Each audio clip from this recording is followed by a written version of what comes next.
Tehuatzin titlaquetzanahuatl. Tema, igual ni la que está nada, tiene que no eres no nativo, Titlacualtzinca nican xalpa. ándale, Apenas nixmatico nixihuit. apenas, Ajá. Nehuan nihuitz nepa de Sierra de Puebla. Puebla, Ajá. Pero nicneque nicmatiqui unican kenin el datoa náhuatl.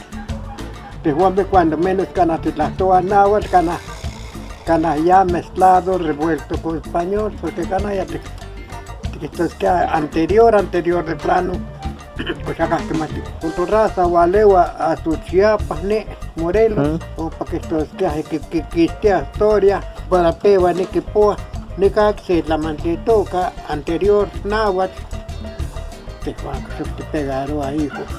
Te Juan ni acá ni todavía toca ni mate leno, macho leno y toca las leyes náhuatl completamente. Pero haya criaturas, nepa, muscaltito que nepa, no nietos, son chicas, o tristeza, y es la que estás mua, y es que es camana, español, y es que maga. Ante Juan Mejnica, Cacuac, Juan, nos vamos de tierra caliente, de Altamirano para abajo, nos chupocas de, o canemo, canemi México, ne calle, matica, cuchueles la que está en Astilla. Pero allá como yo pesquemos más tía, allá no señora, allá todo parejo. Nejo ni quito nejo, para no alecto, me que toca no idioma, siempre pan radio, tiene que alecto náhuatl, porque no tiene validez, alecto mixteco,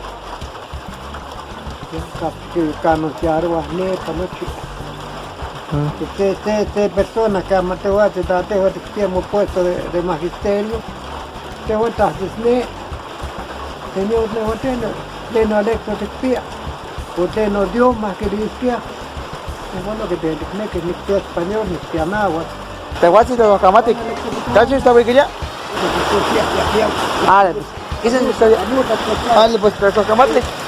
Amigos, ya vieron, aquí hablan un agua muy diferente.